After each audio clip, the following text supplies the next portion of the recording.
नमस्कार दोस्तों, आपका स्वागत है हिमाचल के सबसे ताज़ा खबरों के साथ। आज हम आपको 27 नवंबर 2023 के मुख्य समाचार प्रस्तुत करेंगे। हिमाचल के विकास, पर्यटन और सामाजिक क्षेत्र की ताज़ा जानकारी के लिए हमारे चैनल को सब्सक्राइब करें और अपडेट के लिए हमें फॉलो करें। 17 पेट्रोल पंप पर चार्जिंग स्टेशन 2 हफ्ते में होंगे चालू। कांगड़ा में 5, बिलासपुर में 3 का निर्माण। हिमाचल में चार्जिंग स्टेशन का नेटवर्क तैयार करने के लिए कवायद तेज हो गई है। पेट्रोल पंपों के साथ साथ विभिन्न क्षेत्रों में चार्जिंग स्टेशन स्थापित किए जाने हैं। परिवहन विभाग के अनुसार 17 पेट्रोल पंपों पर चार्जिंग स्टेशन स्थापित कर दिए गए हैं। 2 सप्ताह के भीतर यह चार्जिंग स्टेशन फंक्शनल हो जाएंगे। इनमें सबसे ज्यादा कांगड़ा जिला में 5 और बिलासपुर जिला में 3 पेट्रोल पंपों पर चार्जिंग स्टेशन तैयार कर दिए गए हैं। मुख्यमंत्री सुखविंदर सिंह सुक्खू ने अभी हाल में परिवहन विभाग को इलेक्ट्रिक चार्जिंग स्टेशनों की रिपोर्ट भी मांग की थी। ई वाहनों की चार्जिंग के लिए राज्य सरकार 107 चार्जिंग स्टेशन बनाने जा रही है। इसमें 53 ई चार्जिंग स्टेशन प्रदेश के पेट्रोल पंपों पर ही बनाए जाएंगे, जबकि 54 चार्जिंग स्टेशनों का निर्माण राज्य परिवहन विभाग करेगा। जो 17 चार्जिंग स्टेशन शुरू होंगे, उसमें 3 भारत पेट्रोलियम के पेट्रोल पंपों पर बनाए गए हैं, जबकि 14 अन्य इंडियन ऑयल कॉरपोरेशन के पेट्रोल पंप पर बनाए गए हैं। प्रदेश में कितने ई व्हीकल? परिवहन विभाग में 2502 इलेक्ट्रिक गाड़ियां रजिस्टर्ड है। सितंबर माह में 79 नई गाड़ियां इनमें शामिल हुई हैं। इनमें सबसे अधिक 1896 बाइक व स्कूटर हैं। वहीं 74 मोटर कार, 87 इलेक्ट्रिक बसें व अन्य वाहन हैं। लाहौल स्पीति में उपासक फिलिंग स्टेशन, कुल्लू में कुल्लू हाईवे फ्यूल, मंडी में देवश्री कमरूनाग जी और मुरारी माता फिलिंग स्टेशन, शिमला में हिमाचल फिलिंग स्टेशन और सोबन सर्विस स्टेशन, कांगड़ा में Chamunda fuel station, Aniruddh fuel point, Padam Singh fuel station, HPICL Jwalamukhi और पठानिया फिलिंग स्टेशन जसूर, सोलन में कांत फिलिंग स्टेशन और ईबेस इंटरप्राइजेज, ऊना में डिपेट्रो इको ड्राइव, बिलासपुर में हिल हाईवे सर्विस स्टेशन और महाजन सर्विस स्टेशन व घुमारवी में राजेंद्र फिलिंग स्टेशन में ही वाहन मालिक गाड़ी को चार्ज कर सकेंगे। पोलियो ने उड़ाए होश, ग्राउंड जीरो पर हिमाचल, कश्मलीधार में 0 से 5 साल के बच्चों को पिलाई खुराक। जिला कुल्लू के जरी ब्लॉक में पोलियो AFP सर्विलांस के दौरान मामला सामने आने के बाद रविवार को भी स्वास्थ्य विभाग की टीम ने कश्मलीधार डाकघर मोहल में 0 से 5 आयु वर्ग के बच्चों को पल्स पोलियो की जहां 2 बूंद पिलाई गई, तो वहीं दूसरी ओर 15 आयु वर्ग तक के बच्चों को भी ORI दिया गया। AFP लक्षण पोलियो समेत अन्य बीमारियों में पाए जाते हैं, लेकिन यह बात रिपोर्ट आने के बाद ही साफ होगी कि यह लक्षण पोलियो के है या फिर अन्य दूसरी बीमारी के है। CMO कुल्लू डा नागराज पवार का कहना है कि रविवार को स्वास्थ्य विभाग की टीम में ANM सुमन और आशा वर्कर ने इस प्रक्रिया को पूरा करते हुए आसपास के क्षेत्र में यह अभियान रविवार को जारी रखा और क्षेत्रीय अस्पताल कुल्लू में उपचाराधीन 6 साल की बच्ची चिकित्सकों की निगरानी में है और बच्ची के 24 घंटे में 2 सैंपल लेकर कसौली स्थित लैब के लिए आगामी कार्रवाई को भेजे जा रहे हैं। लैब से रिपोर्ट आने के बाद ही पॉजिटिव और नेगेटिव पोलियो AFP के लक्षण की पुष्टि होगी। क्षेत्रीय अस्पताल कुल्लू के CMO डा नागराज पवार का कहना है कि AFP विभिन्न बीमारियों सहित पोलियो का भी एक लक्षण है। एएफपी की निगरानी के दौरान हर पहलुओं को मद्देनजर रखते हुए बच्ची के मल के 2 सैंपल लिए गए हैं, जो एक ही जांच के लिए कसौली स्थित लैब के लिए भेजे जा रहे हैं। पोलियो की निगरानी के लिए एएफपी जैसे लक्षण सामने आने के बाद विभागीय अधिकारी हरकत में आ गए हैं। चाहे यह लक्षण अन्य दूसरी बीमारियों में भी सामने आते हैं, लेकिन विभागीय अधिकारियों की सतर्कता बढ़ गई है। बेटे की पढ़ाई के नाम पर ठगे 26.20 लाख। संजौली में पीड़ित ने पैसे वापस न देने का लगाया आरोप। शिमला के संजौली में एक व्यक्ति द्वारा बेटे की पढ़ाई के लिए उधार लिए 26,20,000 रुपए की राशि न देने का मामला सामने आया है। लाखों रुपए की राशि देने वाले पीड़ित व्यक्ति ने मामले की शिकायत पुलिस के पास दर्ज करवाई है। पुलिस ने पीड़ित व्यक्ति की शिकायत के आधार पर पुलिस थाने ढली में मामला दर्ज कर कार्रवाई शुरू कर दी है। गौर हो कि आजकल लोगों से किसी न किसी बहाने राशि उधार लेकर बाद देने से मुकर रहे हैं। प्रदेश में पुलिस विभाग के पास कई ऐसे मामले पहुंच रहे हैं, जिनमें लोगों को लाखों की राशि उधार पर लेकर लोगों को लाखों का चूना लगाया है। जानकारी के अनुसार पुलिस थाना ढली में प्रवीण ठाकुर निवासी इंजन घर रोड संजौली ने पुलिस के पास शिकायत दर्ज करवाई है कि उसने रविंद्र शर्मा निवासी बोथवेल इस्टेट नजदीक डिग्री कॉलेज संजौली को बेटे की पढ़ाई के लिए 26,20,000 रुपए की राशि उधार दी थी।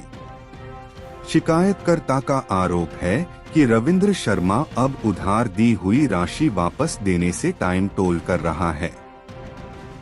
उधर एएसपी शिमला सुनील नेगी का कहना है कि पुलिस ने पीड़ित व्यक्ति की शिकायत के आधार पर आरोपी के खिलाफ 420 आईपीसी के तहत केस दर्ज कर मामले की कार्रवाई शुरू कर दी है।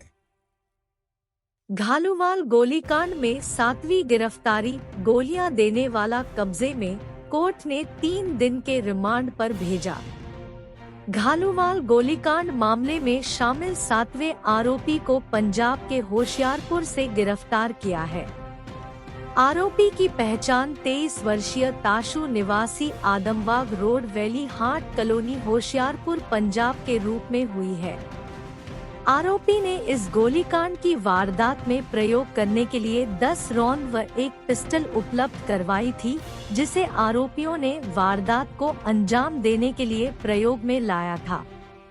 जानकारी के अनुसार 31 अक्टूबर को घालूवाल में कुछ अनजान युवकों ने एक स्थानीय व्यक्ति की गाड़ी पर फायरिंग कर दी थी।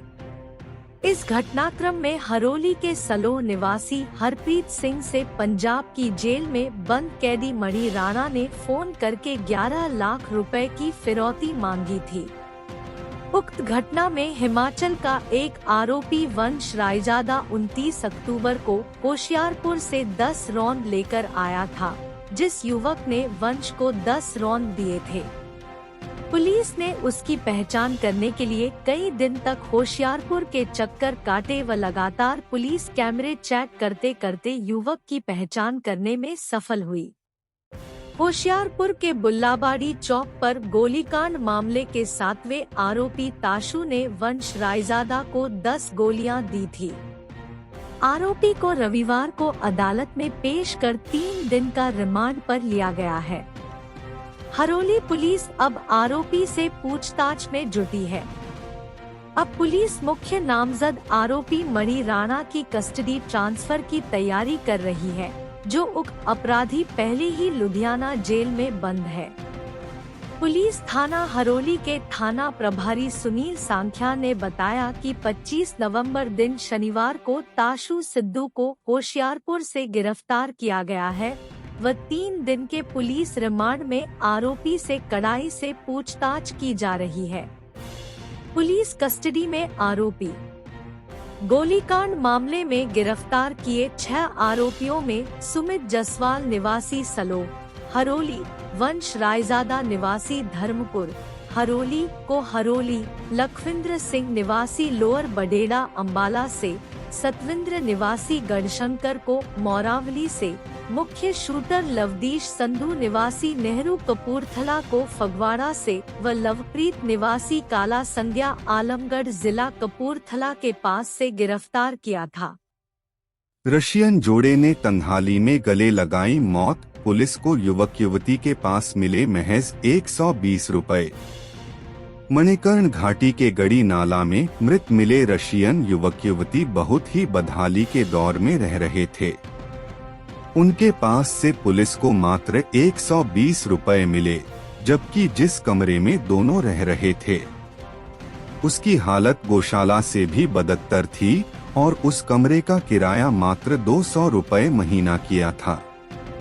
पुलिस सूत्रों से मिली जानकारी के मुताबिक रशियन जोड़ा मणिकर्ण के गेस्ट हाउस में काफी समय से रुका हुआ था।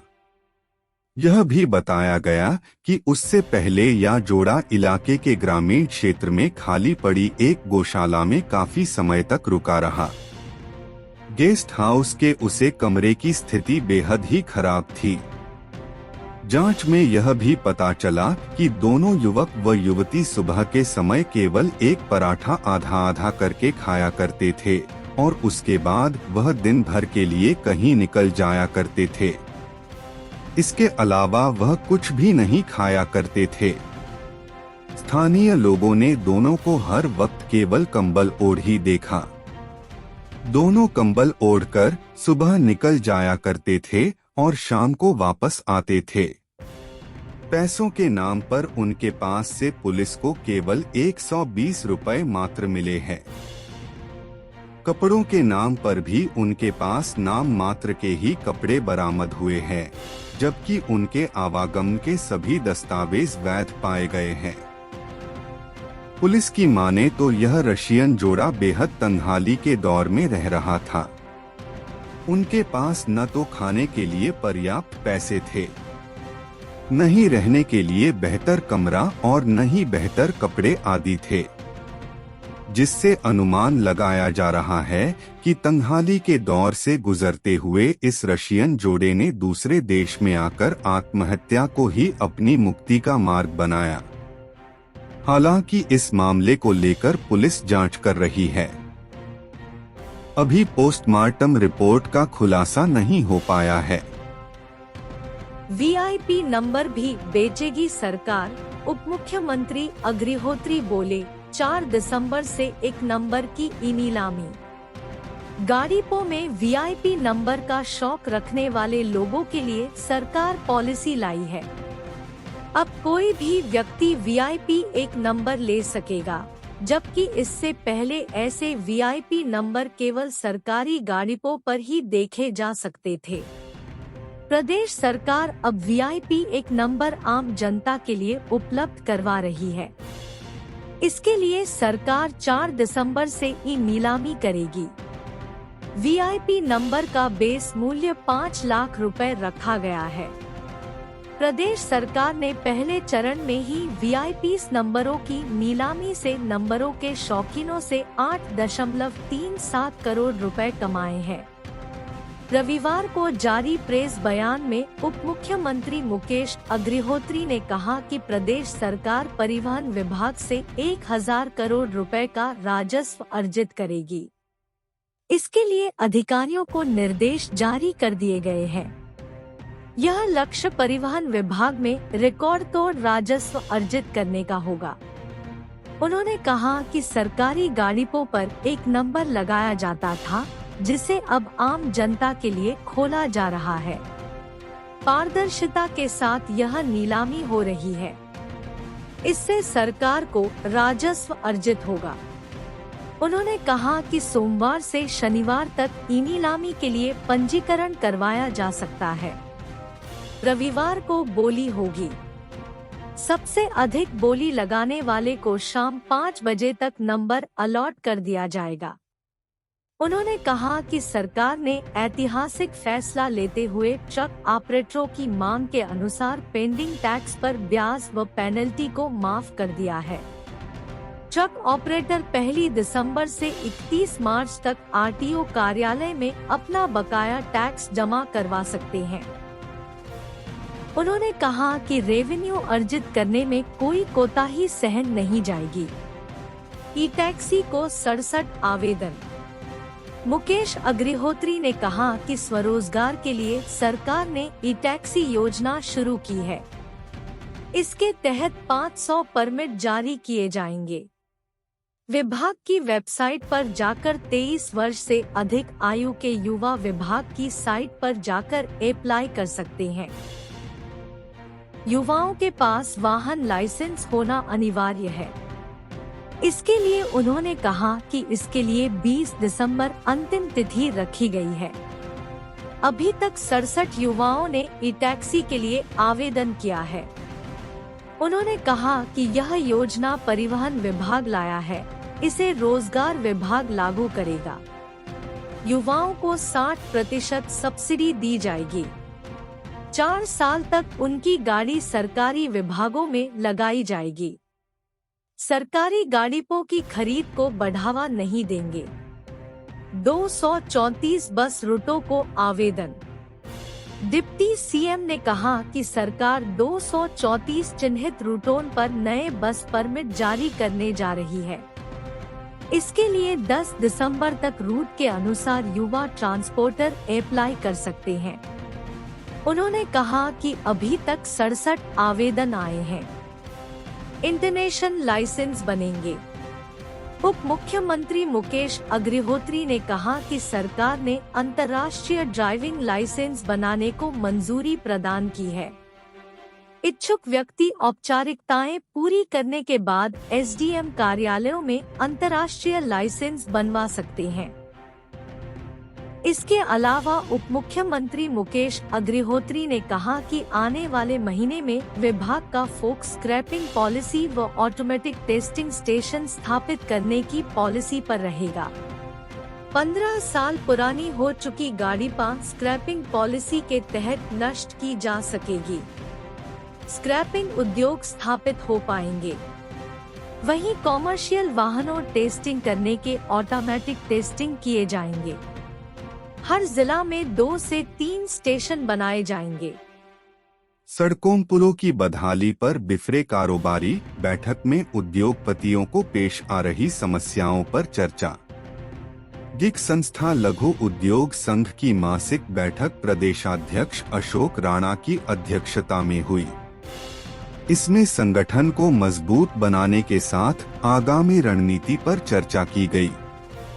इस दौरान तय किया गया कि उद्यमियों को कोई दिक्कत न आए, इसलिए हर हफ्ते किसी न किसी अधिकारी से मिलकर उनके विभाग से संबंधित मसलों को उठाया जाएगा और उसके सरलीकरण पर बात की जाएगी। लघु उद्योग संघ के प्रदेश महासचिव अनिल मलिक व प्रांत कोषाध्यक्ष सत्यपाल जस्सल ने बताया कि सर्वप्रथम इस बात पर चर्चा हुई कि किस प्रकार पूरे हिमाचल में प्रवास करके हर जिला के उद्यमियों को कैसे जोड़ा जाए। इसके लिए संगठन के चेयरमैन विचित्र सिंह पटियाल को प्रवास की जिम्मेदारी सौंपी गई। इस दौरान बीबीएन इंडस्ट्रियल एरिया की कनेक्टिविटी व सड़कों पर चिंता जाहिर की गई। प्रदेशाध्यक्ष अशोक राणा ने कहा कि बद्दी मेन पुल जो कि हिमाचल को सिंसवा व हरियाणा से जोड़ता है, का काम बहुत धीमी गति से चल रहा है। NHAI यह मानकर चला हुआ है कि इस पुल काम 4 लेन के काम के साथ रूटीन किया जाए, जो कि गलत है।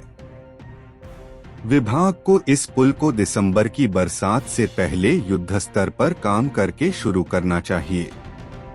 शनिवार को लघु उद्योग संघ की एक टीम ने निर्माणाधीन पुल का दौरा किया तो पाया कि वहां लेबर बहुत ही कम थी और जिस हिसाब से यह काम हो रहा है, उससे नहीं लगता कि अगली बरसात तक यह पूर्ण हो पाएगा। हमारे लिए दुख की बात है कि पूरे भारत से कच्चा माल लेकर आने वाले ट्रक चालक आज भी नदी में से गुजरने को मजबूर हैं। इस दौरान ट्रक पलटने या बैक होने का खतरा बरकरार है। खोखरा से सिंसवा जाने वाली सड़क गांव से होकर जाती है। अगर विभाग चाहता तो यह वैकल्पिक मार्ग नदी के साथ साथ मेन पुल के खत्म होने तक बन सकता है। गांव के ट्रैफिक को काटने के लिए विभाग ने कोई रणनीति नहीं बनाई। कार्यकारिणी ने प्रदेश सरकार को प्रस्ताव पारित करके भेजा कि प्रदेश का कोई भी औद्योगिक क्षेत्र हो, वहां पर कोई भी अधिकारी व कर्मचारी 2 साल से ज्यादा नहीं टिकना चाहिए। बैठक में वरिष्ठ उपाध्यक्ष तरसेम शर्मा, संयुक्त सचिव अरुण कुमार शर्मा, सौरभ गुप्ता, प्रदीप कुमार धीमान, अनिल मलिक, सत्यपाल सिंह जस्सल, CS ठाकुर, दीपक कुमार वर्मा सहित कई सदस्य उपस्थित थे। क्रेडिट कार्ड से ऑनलाइन ठगी, लिमिट बढ़ाने के नाम पर लोगों को चूना लगा रहे शातिर। साइबर ठग व्हाट्सएप मैसेज एवं मोबाइल पर कॉल के जरिए क्रेडिट कार्ड लिमिट बढ़ाने का झांसा दे रहे हैं। शातिर खुद को निजी बैंक का कर्मचारी बताकर लोगों को ठग रहे हैं। साइबर पुलिस साइबर ठगों से बचने के लिए एडवाइजरी जारी की है। क्रेडिट कार्ड लिमिट बढ़ाने को लेकर हिमाचल में भी लोगों को इस बारे फोन आ रहे हैं। साइबर शातिर आम लोगों को जाल में फंसाने के लिए नए नए तरीके से खोज रहे हैं। लोन, बिजली बिल, फास्टैग के अलावा अब साइबर ठग क्रेडिट कार्ड लिमिट बढ़ाने के नाम पर लोगों के साथ ठगी का प्रयास कर रहे हैं। देश के विभिन्न राज्यों में लगातार आ रहे मामलों के चलते साइबर पुलिस ने हिमाचल की जनता को अलर्ट किया है।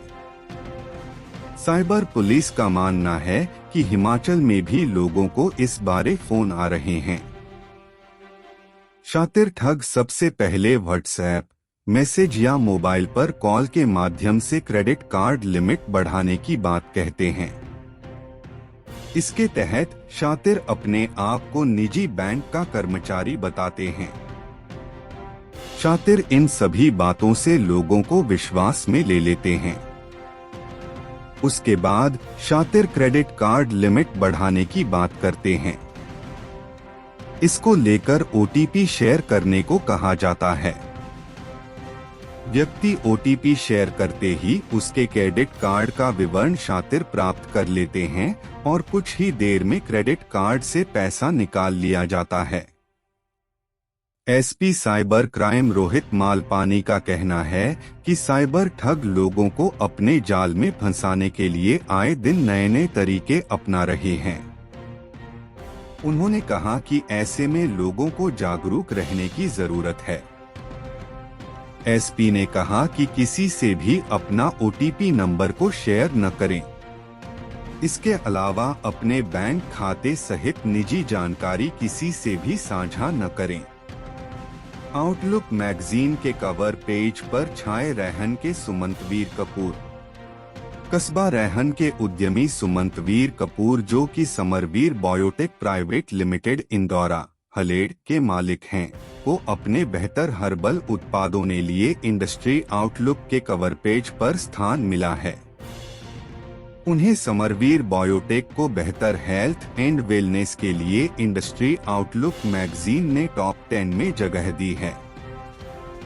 इससे पहले उन्हें बेहतर हर्बल उत्पादन के लिए गोवा की गवर्नर ने सम्मानित किया है। उन्हें वर्ष 2022 में अटल अचीवमेंट अवार्ड से भी नवाजा जा चुका है। सुमंतवीर कपूर महान स्वतंत्रता सेनानी कॉमरेड रामचंद्र जी के परिवार से हैं और प्रसिद्ध समाजसेवी धर्मवीर कपूर के भतीजे हैं। युवा उद्यमी समाज सेवा के लिए भी हमेशा तत्पर रहते हैं। सुमंतवीर कपूर ने कड़ी मेहनत व लगन से उन्नति के शिखर को छुआ है और उन्होंने अपनी फैक्ट्री में बहुत से युवाओं को रोजगार उपलब्ध करवाया है। वह युवाओं के लिए प्रेरणा स्रोत है। मोदी सरकार से लड़कर मिलेगा हिमाचल को हक, इतने प्रतिशत लोगों ने कही मन की बात, पढ़े खबर। केंद्र और प्रदेश में अलग अलग सरकारें हो तो उसका सीधा नुकसान उस स्टेट को उठाना पड़ता है, ऐसा ज्यादातर सियासी जानकार मानते हैं। कुछ ऐसी ही चर्चा इन दिनों हिमाचल में छिड़ी हुई है। हिमाचल में कांग्रेस की सरकार है तो केंद्र में भाजपा। यही कारण है कि तालमेल की कमी से बात आगे बढ़ती हुई अब तीखे आरोपों तक जा पहुंची है। इसी ज्वलंत मुद्दे पर प्रदेश के अग्रणी मीडिया हाउस दिव्य हिमाचल ने अपने साप्ताहिक सर्वे में जनता की राय मांगी थी। इस हफ्ते दिव्य हिमाचल ने अपने वीकली पोल में पूछा था कि क्या हिमाचल को अपने आर्थिक हितों के लिए केंद्र से संघर्ष करना चाहिए। यह सवाल अखबार, टीवी, फेसबुक पेज, वेबसाइट व अन्य माध्यमों के जरिए पूछा गया था। इस सर्वे में कुल 1261 प्रबुद्ध लोगों ने अपनी बेबाक राय दी। इसमें 82% हिमाचल वासियों का कहना था कि हाँ, हिमाचल को अपने आर्थिक हितों के लिए केंद्र से संघर्ष करना चाहिए। संघर्ष को सही कहने वाले कुल लोगों का आंकड़ा सबसे ज्यादा 1034 रहा, यानी यह जनता के एक बड़े हिस्से के मन की बात है। ज्यादातर लोग मानने लगा है कि केंद्र सरकार ने हिमाचल के आर्थिक हित रोक रखे हैं, जिसके लिए संघर्ष जरूरी हो गया है। इस सर्वे में महज 14% लोगों ने संघर्ष के रास्ते को गलत बताया। संघर्ष को गलत करार देने वाले वोटर्स की संख्या महज 176 रही। सर्वे में 4% वोटर्स 50 ने अपना जवाब पता नहीं में दिया। दूसरी ओर भाजपा लगातार इन आरोपों को नकार रही है। दिग्गज भाजपा नेता जेपी नड्डा, अनुराग ठाकुर व जयराम ठाकुर कह चुके हैं कि केंद्र ने हिमाचल की हर संभव मदद दी है। बरसाती नुकसान पर तकरार। हिमाचल कांग्रेस का कहना है कि इस बार प्रदेश को बरसाती आपदा में 12,000 करोड़ का नुकसान हुआ है। सीएम सुखविंदर सुक्खू का कहना है कि प्रधानमंत्री मोदी, गृह मंत्री अमित शाह से मुलाकात के बावजूद हिमाचल की त्रासदी को न तो राष्ट्रीय आपदा घोषित किया गया, न ही पहाड़ी प्रदेश को विशेष पैकेज दिया गया। आउटलुक मैगजीन के कवर पेज पर छाए रैहन के सुमंतवीर कपूर। कस्बा रैहन के उद्यमी सुमंतवीर कपूर, जो कि Samarveer biotech private limited Indora, Haled के मालिक हैं, को अपने बेहतर हर्बल उत्पादों ने लिए इंडस्ट्री आउटलुक के कवर पेज पर स्थान मिला है। उन्हें समरवीर बायोटेक को बेहतर हेल्थ एंड वेलनेस के लिए इंडस्ट्री आउटलुक मैगजीन ने टॉप 10 में जगह दी है। इससे पहले उन्हें बेहतर हर्बल उत्पादन के लिए गोवा की गवर्नर ने सम्मानित किया है। उन्हें वर्ष 2022 में अटल अचीवमेंट अवार्ड से भी नवाजा जा चुका है। सुमंतवीर कपूर महान स्वतंत्रता सेनानी कॉमरेड रामचंद्र जी के परिवार से हैं और प्रसिद्ध समाजसेवी धर्मवीर कपूर के भतीजे हैं। युवा उद्यमी समाज सेवा के लिए भी हमेशा तत्पर रहते हैं। सुमंतवीर कपूर ने कड़ी मेहनत व लगन से उन्नति के शिखर को छुआ है और उन्होंने अपनी फैक्ट्री में बहुत से युवाओं को रोजगार उपलब्ध करवाया है। वह युवाओं के लिए प्रेरणा स्रोत है। मोदी सरकार से लड़कर मिलेगा हिमाचल को हक, इतने प्रतिशत लोगों ने कही मन की बात, पढ़े खबर। केंद्र और प्रदेश में अलग अलग सरकारें हो तो उसका सीधा नुकसान उस स्टेट को उठाना पड़ता है, ऐसा ज्यादातर सियासी जानकार मानते हैं। कुछ ऐसी ही चर्चा इन दिनों हिमाचल में छिड़ी हुई है। हिमाचल में कांग्रेस की सरकार है तो केंद्र में भाजपा। यही कारण है कि तालमेल की कमी से बात आगे बढ़ती हुई अब तीखे आरोपों तक जा पहुंची है। इसी ज्वलंत मुद्दे पर प्रदेश के अग्रणी मीडिया हाउस दिव्य हिमाचल ने अपने साप्ताहिक सर्वे में जनता की राय मांगी थी। इस हफ्ते दिव्य हिमाचल ने अपने वीकली पोल में पूछा था कि क्या हिमाचल को अपने आर्थिक हितों के लिए केंद्र से संघर्ष करना चाहिए। यह सवाल अखबार, टीवी, फेसबुक पेज, वेबसाइट व अन्य माध्यमों के जरिए पूछा गया था। इस सर्वे में कुल 1261 प्रबुद्ध लोगों ने अपनी बेबाक राय दी। इसमें 82% हिमाचल वासियों का कहना था कि हाँ, हिमाचल को अपने आर्थिक हितों के लिए केंद्र से संघर्ष करना चाहिए। संघर्ष को सही कहने वाले कुल लोगों का आंकड़ा सबसे ज्यादा 1034 रहा, यानी यह जनता के एक बड़े हिस्से के मन की बात है। ज्यादातर लोग मानने लगा है कि केंद्र सरकार ने हिमाचल के आर्थिक हित रोक रखे हैं, जिसके लिए संघर्ष जरूरी हो गया है। इस सर्वे में महज 14% लोगों ने संघर्ष के रास्ते को गलत बताया। संघर्ष को गलत करार देने वाले वोटर्स की संख्या महज 176 रही। सर्वे में 4% वोटर्स 50 ने अपना जवाब पता नहीं में दिया। दूसरी ओर भाजपा लगातार इन आरोपों को नकार रही है। दिग्गज भाजपा नेता जेपी नड्डा, अनुराग ठाकुर व जयराम ठाकुर कह चुके हैं कि केंद्र ने हिमाचल की हर संभव मदद दी है। बरसाती नुकसान पर तकरार। हिमाचल कांग्रेस का कहना है कि इस बार प्रदेश को बरसाती आपदा में 12,000 करोड़ का नुकसान हुआ है।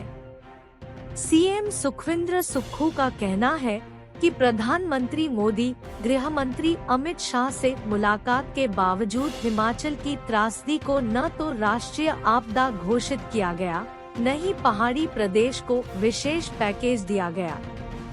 प्रेगनेंसी चेकअप के लिए अस्पताल पहुंची लड़की निकली नाबालिग, पुलिस ने शुरू की छानबीन। थाना घुमारवीं के अंतर्गत सामुदायिक स्वास्थ्य केंद्र हरलोग में प्रेगनेंसी चेकअप के लिए पहुंची लड़की नाबालिग पाई गई है। पुलिस ने सीएचसी हरलोग प्रशासन की शिकायत पर इस मामले को लेकर एफआईआर दर्ज की है। पुलिस मामले की जांच कर रही है। सीएचसी हरलोग में एक लड़की अपने पति के साथ अपना प्रेगनेंसी चेकअप करवाने के लिए पहुंची। इस दौरान इस लड़की ने अपनी उम्र 18 साल बताई। वहीं लेकिन आधार कार्ड पर इसकी जन्मतिथि 27 अप्रैल 2006 है, जो कि अभी नाबालिग है। सीएचसी प्रशासन द्वारा इसकी सूचना पुलिस को दी गई। पुलिस भी सूचना मिलने पर मौके पर पहुंची और पीड़िता और उसके पति से पूछताछ की। इनका कहना था कि उन्होंने आपस में परिजनों को बताए बिना ही शादी कर ली थी। पुलिस ने इस मामले को लेकर पोक्सो एक्ट के तहत मामला दर्ज कर लिया है। डीएसपी हेडक्वार्टर मदन धीमान ने बताया कि पुलिस छानबीन कर रही है। हमीरपुर में खुलेगा बिजली बोर्ड का चीफ इंजीनियर कार्यालय, तारों को भी किया जाएगा भूमिगत। हिमाचल प्रदेश के मुख्यमंत्री ठाकुर सुखविंदर सिंह सुक्खू ने हमीरपुर में विद्युत बोर्ड का चीफ इंजीनियर कार्यालय खोलने तथा हमीरपुर शहर की बिजली की तारों को भूमिगत करने के लिए 20 करोड़ रुपए प्रदान करने की घोषणा करते हुए कहा कि 1 वर्ष में शहर की बिजली की तारों को भूमिगत किया जाएगा। श्री सुक्खू ने वर्षों से लंबित बस स्टैंड के निर्माण के लिए पहली किस्त के रूप में 2 करोड़ रुपए प्रदान करने की घोषणा की। उन्होंने कहा कि नेरी में 3 करोड़ रुपए की लागत से बागवानी विश्वविद्यालय के छात्रावास का निर्माण किया जाएगा। इस वर्ष बरसात के दौरान भारी बारिश, भूस्खलन तथा बाढ़ से आई आपदा से प्रभावित परिवारों के लिए पुनर्वास कार्यक्रम के तहत आज हमीरपुर जिला में आपदा प्रभावित परिवारों को 14 करोड़ रुपए से अधिक की राहत राशि प्रदान की गई, जिनमें 122 परिवारों को मकान पूरी तरह से क्षतिग्रस्त होने पर पहली किस्त के रूप में 3 से 3 लाख रुपए जारी किए। ऐसे परिवारों को कुल पहली किस्त के रूप में 3.66 करोड़ रुपए जारी किए गए। मुख्यमंत्री ने जिला के 2 बेघर परिवारों को भूमि के दस्तावेज सौंपे तथा आंशिक रूप से क्षतिग्रस्त हुए 555 मकानों की मरम्मत के लिए 1-1 लाख रुपए की आर्थिक सहायता प्रदान की। उन्हें कुल 5.55 करोड़ की राशि जारी की गई। इसके अलावा उन्होंने प्रभावित 8 दुकानों और ढाबों मालिकों को भी 1-1 लाख रुपए की मुआवजा राशि प्रदान की। उन्होंने क्षतिग्रस्त 622 गौशालाओं की मरम्मत के लिए 3.11 करोड़ रुपए, आपदा में अपना सामान गंवा चुके 71 परिवारों को 50 से 50,000 रुपए की आर्थिक सहायता प्रदान की। इसके अलावा आपदा के कारण जिला हमीरपुर में क्षतिग्रस्त हुई 1103 कनाल भूमि की एवज में 10,000 रुपए प्रति बीघा की दर से कुल 55 लाख रुपए तथा 1,760 कनाल भूमि पर किसानों की फसल को हुए नुकसान पर 4,000 रुपए प्रति बीघा की दर से 35.20 लाख रुपए की मुआवजा राशि प्रदान की। मुख्यमंत्री ने 27 पशुओं की मृत्यु पर पशुपालकों को 8 लाख रुपए की राशि जारी की। उन्होंने कहा कि राज्य सरकार आमजन और गरीब की सरकार है तथा उनके दुख दर्द को बेहतर ढंग से जानती है। आपदा के दौरान राज्य सरकार ने 48 घंटे में बिजली, पानी जैसी आवश्यक सेवाएं बहाल की तथा फंसे हुए 75,000 पर्यटकों और 15,000 गाड़ियों को सुरक्षित निकाला। उन्होंने कहा कि हिमाचल प्रदेश में इतिहास में पहले कभी भी इतने व्यापक पैमाने पर क्षति नहीं हुई, लेकिन भाजपा नेता विधानसभा सत्र की मांग करते रहे। जब सत्र बुलाया तो 3 दिन की चर्चा के बाद भी आपदा प्रभावितों के समर्थन में लाए गए प्रस्ताव का साथ नहीं दिया। उन्होंने कहा कि विशेष पैकेज के लिए वह प्रधानमंत्री नरेंद्र मोदी और गृह मंत्री अमित शाह से भी मिले, लेकिन आज तक केंद्र सरकार ने 1 पैसे की मदद नहीं की। यही नहीं, नियमानुसार 10,000 करोड़ रुपए के क्लेम केंद्र को भेजे गए हैं। मुख्यमंत्री ने कहा कि भाजपा के सांसदों ने राहत पैकेज के लिए कोई प्रयास नहीं किए और न ही किसी केंद्रीय नेता से मांग नहीं की। राज्य सरकार ने 75,000 करोड़ का कर्ज और सरकारी कर्मचारियों की 10,000 करोड़ की देनदारियां होने के बावजूद आपदा प्रभावितों के लिए 4,500 करोड़ रुपए का विशेष राहत पैकेज जारी किया है, जिसके तहत पूरी तरह से क्षतिग्रस्त घर पर दिए जाने वाले 1.30 लाख रुपए के मुआवजे को 5.5 गुना बढ़ाकर 7 लाख रुपए किया गया है। इसके अलावा कच्चे मकान के आंशिक रूप से क्षतिग्रस्त होने पर मुआवजे को 25 गुना बढ़ाते हुए 4,000 रुपए से 1 लाख रुपए तथा पक्के घर को आंशिक क्षति होने पर मुआवजे को 15.5 गुना बढ़ाकर 1 लाख रुपए किया गया है। इसके साथ साथ बिजली व पानी का निःशुल्क कनेक्शन तथा 280 रुपए प्रति बोरी की दर से सीमेंट उपलब्ध करवाया जाएगा। चलती कार में अचानक लगी आग, बाल बाल बचे 5 सवार। मनाली लेह मार्ग पर हुआ हादसा। मनाली लेह नेशनल हाईवे पर सोलंगनाला से 1 किलोमीटर आगे कैंची मोड़ के पास अटल टनल रोहतांग की तरफ जा रही एक पर्यटकों की कार में अचानक आग लग गई। आग लगने से कार पूरी तरह से जल गई, जबकि गाड़ी में सवार पर्यटक बाल बाल बच गए। जानकारी के अनुसार दिल्ली के बच्चे समेत 5 पर्यटक एक कार में लाहौल की तरफ जा रहे थे कि मार्ग पर अचानक कार में अचानक आग लगी। वहीं दमकल कर्मी भी वाहन लेकर मौके पर पहुंचे और आग को काबू किया। आग से कार जलने पर मालिक को लाखों का नुकसान हुआ है। आग लगने के कारणों की पुलिस जांच कर रही है। मुजफ्फरनगर में दबोचा दवा तस्कर, प्रतिबंधित दवा गिरोह का जल्द पर्दाफाश करेगी एसआईटी।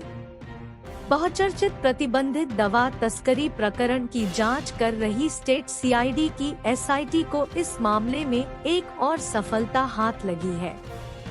एसआईटी ने इस प्रकरण से जुड़े यूपी के मुजफ्फरनगर के एक व्यक्ति को गिरफ्तार किया है।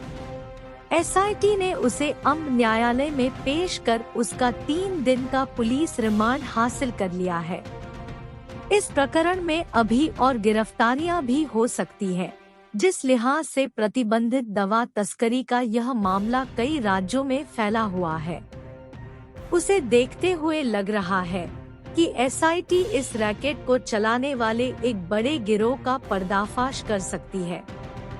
प्रतिबंधित दवा तस्करी मामले में कुछ गिरफ्तारियां कुछ अन्य राज्यों से भी हो सकती है। एसआईटी की तफ्तीश से यह सामने आया है कि प्रतिबंधित दवा तस्करी के इस खेल का नेटवर्क कई राज्यों में फैला है।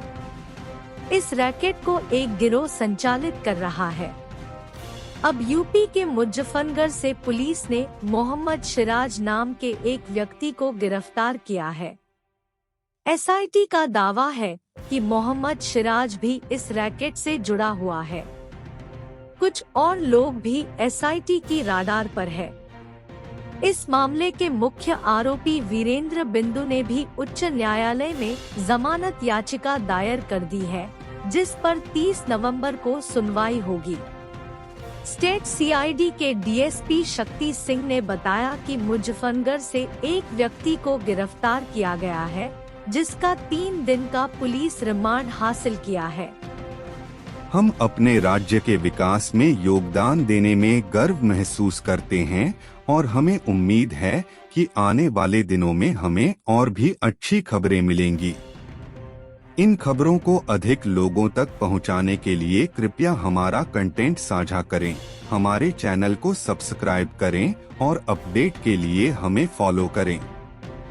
इसके अलावा बेझिझक अपने विचार कमेंट्स में साझा करें।